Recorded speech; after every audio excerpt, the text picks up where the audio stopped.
McFruit 2019 vuol dire anche innovazione e irrigazione. Ne parliamo con Gioele Chiari del consorzio CER, Canale Emiliano Romagnolo, in questo stand realizzato anche con l'Ambi. Allora, l'irrigazione è un momento importante per la coltivazione in campagna. Assolutamente sì, è un momento importantissimo perché è lì che andiamo a dare acqua e nutrienti, cioè i fattori fondamentali della crescita e dello sviluppo delle culture. Se ci giochiamo bene questi due fattori siamo sicuri di portare una soddisfazione economica all'agricoltore e anche un prodotto molto buono e ricco di nutrienti sul mercato. Oggi parliamo di fertirrigazione, di irrigazione a goccia e ci sono tante novità, sensori, tutto appunto nell'ottica della sostenibilità.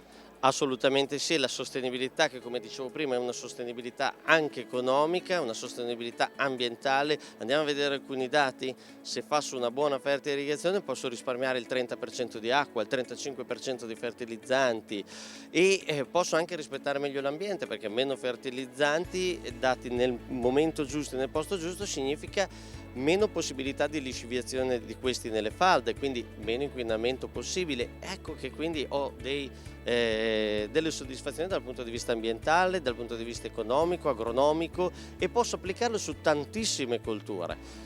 Con l'utilizzo dei sensori poi andiamo incontro anche a tutti i giovani agricoltori che con lo smartphone sanno di poter controllare la propria azienda, quindi l'agricoltore non deve necessariamente andare ad applicare l'irrigazione personalmente, ma può applicarla in maniera automatica. Questo cosa vuol dire? Che l'agricoltore può fare altro, lui può irrigare mentre pota. Allora, l'importante è che poi all'agricoltore non venga caricato di burocrazia, non debba impiegare quel tempo con la burocrazia. Però qui abbiamo visto davvero l'irrigazione a goccia, eccetera, applicata ad un sacco di colture, dall'asparago al radicchio, alla vite, al frutteto.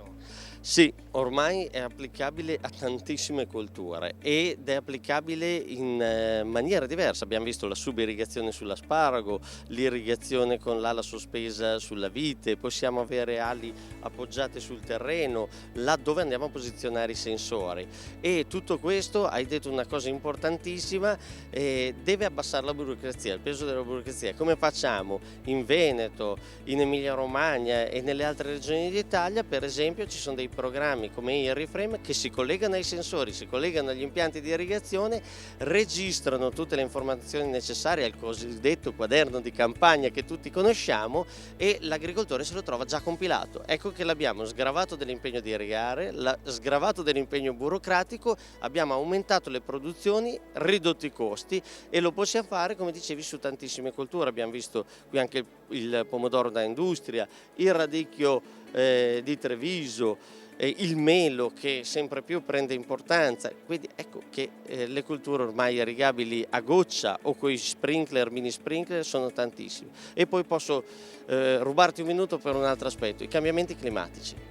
Cambiamenti climatici, temperature altissime, le nostre piante rischiano di non respirare più d'estate quando superiamo i 30 gradi. Ecco che con impianti in sovracchioma come questi o quelli che vediamo lì in fondo riusciamo ad abbassare la temperatura delle piante, permettendogli di continuare a respirare, e quando ci sono quelle gelate che colgono le piante che erano appena ripartite in fasi molto delicate, riusciamo anche a fare l'antibrina. Quindi irrigazione, antibrina, climatizzazione, tutto con un impianto solo.